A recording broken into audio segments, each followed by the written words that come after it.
नमस्कार मंडळी.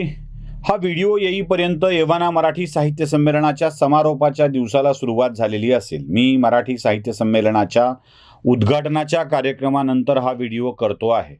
उद्घाटनाच्या कार्यक्रमांमधली भाषणं ऐकली आणि मला हा विषय आपल्याशी बोलायला यावं वाटलं. मी यासाठी बोलतोय की याआधी मी एक व्हिडिओ केलेला होता आणि तो तुम्ही बऱ्याच लोकांनी तो बघितलेला आहे. म्हणजे राजकीय साहित्यिकांच्याकडून कृषी आंदोलनावर चर्चा कशी घडणार आहे आणि त्या चर्चेचा सूर काय असणार आहे याबाबत मी बोललो होतो. मी यासोबतच काही दैनिकांची विशेष करून नावं घेतली होती आणि त्यात येणाऱ्या बातम्या कशा असणार आहेत हे देखील सांगितलं होतं.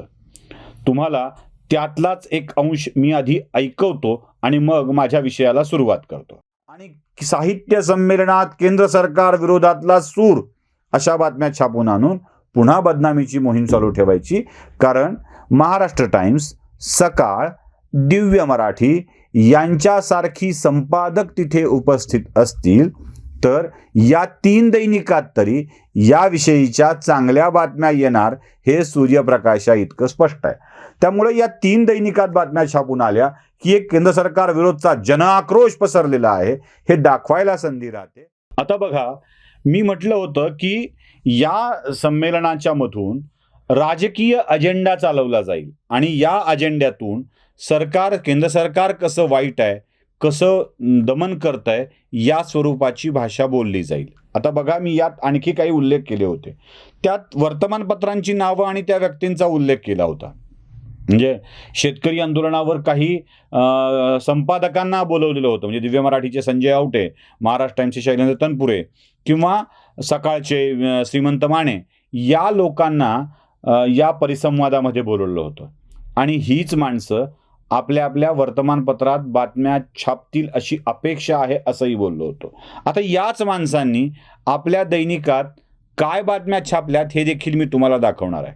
आणि मी जो म्हणत होतो की तो सूर लावला जाईल, तो सूर अखेर अळवला गेलाच आहे. ज्या व्यासपीठावर जावेद अख्तर सारखी व्यक्ती येते, म्हणजे जावेद अख्तरांच्या साहित्याविषयी माझ्या मनात शंका नाही आहे, आणि जावेद अख्तर तिथे भाषणात एक शेर म्हणून दाखवतात, एक हिंदी कविता म्हणून दाखवतात. जो बात कहने से डरते है सब, जो बात कहने से डरते है सब, तू वो बात लिख. इतनी अंधेरी न थी कभी रात, इतनी अंधेरी न थी कभी रात, तू लिख, तू लिख, तू लिख. कोणती रात्र अंधेरी वाटली अख्तर साहेबांना? केंद्र सरकारमध्ये नरेंद्र मोदी सत्तेत आहेत हीच रात्र जावेद अख्तरांना अंधेरी वाटते आहे. आणि जी गोष्ट बोलताना घाबरतात सगळी असं म्हणताना कितीतरी वेळेला, कुठली भीती हो, कितीतरी वेळेला जावेद अख्तर याच गोष्टी बोललेल्या आहेत. साहित्य संमेलनाच्या व्यासपीठावरून नव्हे, त्याच्या आधी देखील छगन भुजबळ याच गोष्टी बोललेल्या आहेत. त्याच्या आधी या संमेलनामध्ये असलेली सगळी डावी समाजवादी मंडळी हेच गोष्ट बोलत आलेले आहेत.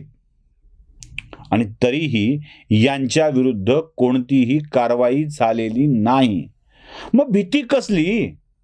तुम्हाला बोलायला कोणी रोखत नाही, बोलल्यावर तुमच्यावर कोणती कारवाई होत नाही, मग भीती कसली आली? डरते हैं क्यों लोग जावेद अख्तर साहब? का उगीच तीस गोष्ट पुन्हा पुन्हा सांगायची आणि बोलत राहायचं? अहो, काय म्हटले जावेद अख्तर, या देशामध्ये अशी वाईट वेळ कधीच आलेली नाही आहे, कधीच आलेली नाही आहे असं अख्तरांचं म्हणणं आहे. लेखकांचं स्वातंत्र्य जपलं पाहिजे असं छगन भुजबळ म्हणतात. आणि त्यासोबतच कौतिकराव ठाले पाटलांचं भाषण वेगळंच आहे. म्हणजे संमेलनाध्यक्षांची इज्जत काढणारं ते भाषण आहे.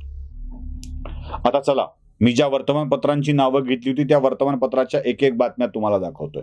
दिव्य मराठीतली बातमी बघा, महाराष्ट्र टाइम्स मधली बातमी बघा, सकाळ मधली बातमी बघा. या सगळ्या बातम्या बघितल्यावर तुमच्या लक्षात येईल की ज्या समान विचारांच्या संपादकांना, ज्यांना केंद्र सरकारवर टीका करायचीच आहे अशांना व्यासपीठ उपलब्ध करून द्यायचं, त्याच्यावर सरकारच्या विरोधात काहीतरी बोलायला लावायचं आणि ते साहित्य संमेलनातला सूर म्हणून मांडायचं. साहित्य संमेलनातले सूर काय असतात हे आम्ही चांगलं बघितलेलं आहे. घनश्याम पाटील चपराक प्रकाशनचे मुख्य, त्यांनी एक फोटो शेअर केलाय, तो तुम्हाला दाखवतो. साहित्य संमेलनाच्या व्यासपीठावर कार्यक्रम चालू आहे आणि खालची गर्दी किती आहे ते तुम्ही एकदा बघून घ्या. आता या गर्दीत तुमच्या लक्षात येईल की साला इथे लोकच हजर नाही आहेत आणि तरीही साहित्य संमेलनाचा सूर म्हणून या गोष्टी लोकांच्या माथी मारायच्या हे धंदे या विद्वानांचे आहेत. आता विद्वान हा शब्द जिथे विद्येची वाण असते त्याला विद्वान म्हणावं का असा प्रश्न पडतो.